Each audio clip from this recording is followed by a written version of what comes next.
Hey everybody, it's Tripl-L coming in to talk about My Hero Academia spoilers for chapter 339. Hey everyone, I hope that you are all having a great holiday season. Mine's alright. I'll be better eventually. Anyway, Hero Academia 339, the official chapter doesn't come out until Sunday. This is going to be the spoiler talk. For those that don't know, there are not going to be any images from the chapter in the video because Shonen Jump has taken down this channel before. You know, they've taken away my ability to upload for 2 weeks on 2 different occasions, so we're not going to go that far. If anything, I'll just show the dialogue like normal, and then I'll show like maybe some images from other chapters. Just keep that in mind. Now for this chapter, we're not going to do like a page by page walkthrough. It's because there's no point, especially when we don't know the final wording. The translations for the fan stuff has been different than the Viz translation, so there might be something critical that gets changed, so we won't bother with that. That said, chapter 339 isn't all that complex. When you look at it, a good chunk of chapter 339 is just there to pretty much say like, okay, yo, this is what May is doing. Let's all accept that. And maybe there's a few little hints thrown in there. And then the second half is, or not the second half, the third of it is just set up for the future. So what are we going to talk about in this one? Well, we don't have to look exactly at the dialogue, but there was an interesting movement that did happen in a chapter that I think is worth pointing out. So let's just get into it, pretty much just the general notes. So first off, just want to really quickly say that I really thought Izuku was going to freeze up, but instead what we have is Izuku still being comedic, but him taking Mei as an enemy.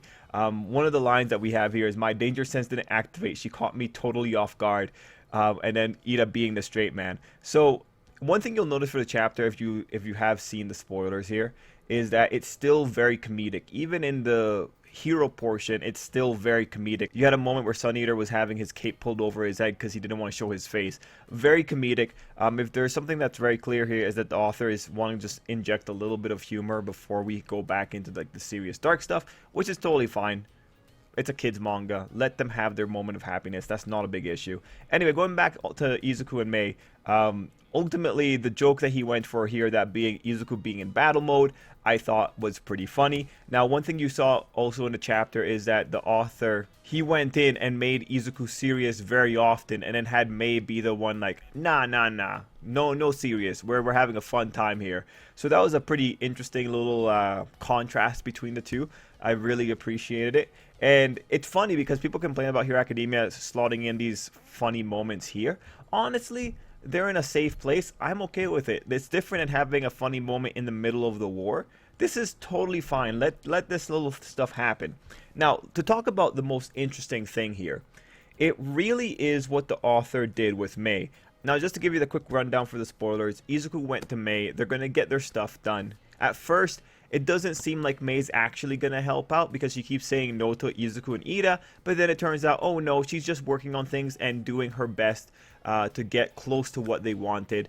And then after that, we go into that hero segment where we set up for the war. We also find out that the support department was incredibly involved in making the UA barrier. Overall, very simple stuff. The most critical thing within that is really the whole turnaround of Izuku thinking something about Mei and then it being shown to be incorrect. So really going into the chapter, before you find out that Mei actually has an idea of what's going on outside, counter to what Izuku is thinking, I really thought like, author, are you really doing this again? Because in team up missions, Mei had this whole thing where she had to learn about listening to the requests of the person she's making stuff for, and had the author go along Izuku's initial thoughts about Mei, it would have made a situation where it's like, you're working on all these things and yet you are not paying attention to the client. Again, calling back to the team up missions content. But of course, that's not what ends up happening in the chapter. In the chapter, you have the situation where Izuku is proven wrong. And that in of itself is the valuable thing, that being the author had Izuku be wrong about Mei. The entire time, she knows what's going on. She's just very focused on her work. So what I really want you guys to think about is, why bother making Izuku wrong? Because really, in Hero Academia is a battle manga. Being wrong in a situation like this is a little bit of a waste of time. In a battle, it's different, because in a battle, you can say like, oh, well, this adds to the tension. This adds to the natural progression, the natural dance of a battle scene. But when you have a slice of life thing and you spend so much panels on Izuku making wrong assumptions about Mei, what does that really add to the chapter? Well, it's actually pretty simple. What ends up happening is that Izuku becomes a framing device that guides the reader along the situation. It's through Izuku's understanding of it that you start to paint the picture like, oh, Mei actually, is she actually that unaware? At which point you can start saying all kinds of things about Mei. And mind you, like the first pages that the author did not really help that, because he made Mei look a little bit stupider, but that's part of the subterfuge. So what you end up getting when you have the main character framing the situation for the reader is that you end up in a situation where the shot of Mei saying something nice like, this is how we can be heroes too, becomes more powerful. What the framing device of Izuku being wrong does is that it accentuates Mei's good qualities. What the author pretty much said is, hey guys, you might have thought that Mei was this kooky old kid who just can't... Hey guys, you might have thought that Mei was this kooky old kid that doesn't really care about other people, but no, look, see, she does care. And it's like, alright, sure. I gotta say though, you know, it sounds maybe a little lame when you say it out loud, but the effect and the impact actually, like when Mei has her one shot, that full page panel of her face, I gotta say, I was thinking, all right, this is it. This is Izuku's final girl. This is it. Like, this is the main female character now. Yeah, all right. It won me over. Like, the guy set it up really well. He brought the negative in, then he changed it around with Mei just proving Izuku wrong. After we see that beautiful face shot of Mei also, we got a really interesting reaction from Izuku where he was saying her name and that kind of stuff. That really felt like an impassioned declaration of love for me. But overall, it was cool. One of the big things that you take away from it is that the author made Izuku be wrong. And you can see it by the way that he draws the surprise on Izuku and Ida's face. He made Izuku be wrong so that the big reveal that, oh yeah, you know, the support class can be heroes by helping the heroes. And it's like, that's not that big of an idea. You want to know why? It's because Ochaku already kind of did this. Everyone can be a hero in their own little ways. So this is really, you know, if you're paying attention to the story, you know the theme, you know the idea. Anyone can be a hero by doing little things. The one who's fixated on being a hero by being a hero is early Izuku. But anyone can be a hero. So really what you have here is a re-expression of a theme that's already been started up in Hero Academia. Is there anything wrong with that? No, not at all. It's important that this gets reiterated over and over and over, because at that point you're just reiterating a theme. One of the things that you will end up saying by the end of Hero Academia is that it was thematically consistent when it comes to this particular line of thought. So this is an example of solid writing.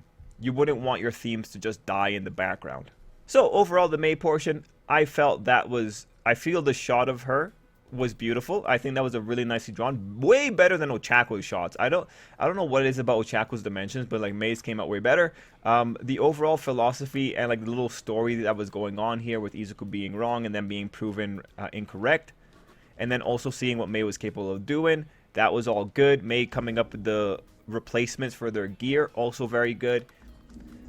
We will look at things in more depth once we get the final chapter, but overall, in terms of a setup portion, that was good. Now, when we move into the kids portion, it's pretty much the kids are going to go out with Mount Lady, and they're going to be trying to locate the Liberation Forces or whatever. So it's pretty much a giant search party. Now, what the author did during this segment, where the kids are together with Mount Lady and about to leave UA, is that they had them all talk about Aoyama. And pretty much it's like people saying like, oh, I hope he'll take our hand. Oh, yeah, he'll come back. I'm sure of it. So what's really important here is that the kids aren't actually saying that, hey, we're going to go and talk to the police anymore. Instead, they're throwing the power of the situation to Aoyama. So that seems to indicate that Aoyama will have the option to come back, which I'm sure is going to be really important for people who really hate the police right now to kind of understand. The kids are talking about it as if Aoyama has the option, so that must mean that there's something interesting going on with that whole situation on the other side. Now, after that segment, we have a very interesting segment where we see Nejire, Fat Gum, Sun Eater, and Ryukyu. So, this is really interesting just because it kind of comes out of nowhere. I didn't expect to see these characters here. Ryukyu is also like the big one because we haven't actually seen Ryukyu since the war. So Unfortunately, I don't think this is very good for Ryukyu. Ryukyu was one of the people that was there at the battle with Shigaraki. She was one of the people we really wanted to know if she was alright. It's good to know Sun Eater's alright, for sure. And it's good to know that even in a crisis, he's still afraid of showing his face. Nejire being out there and with her new haircut. Remember, guys, we said this when... Nejire has a new haircut, and we said that she'd get a new haircut after the whole Dobby situation. So thanks, Dobby. Thanks for giving us a new haircut for Nejire.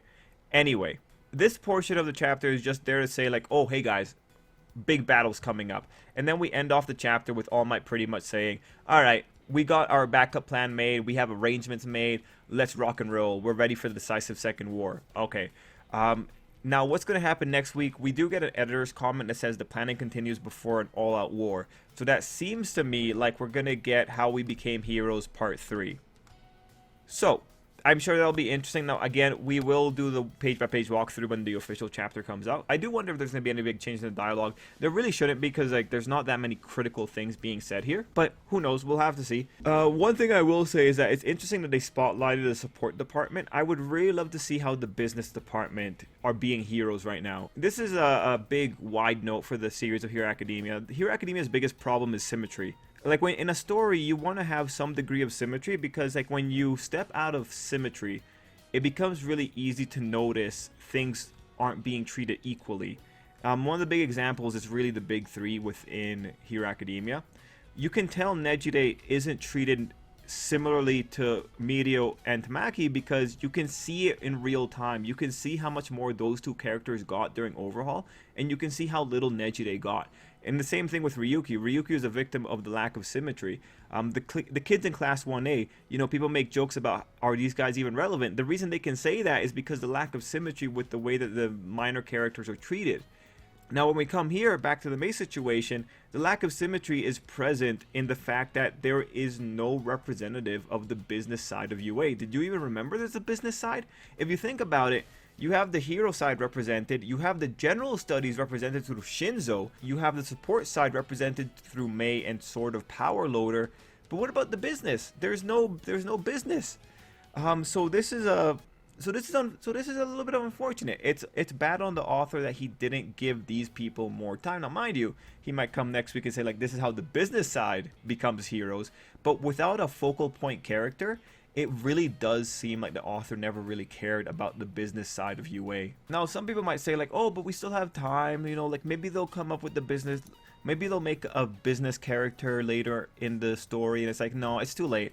At this point, the planning's been done. There's no focal point character. There's probably not going to be any business side aside from some light support. What's going to be interesting is whether or not the author is actually going to make the business kids say something worthwhile. But right now, they just seem kind of like an afterthought.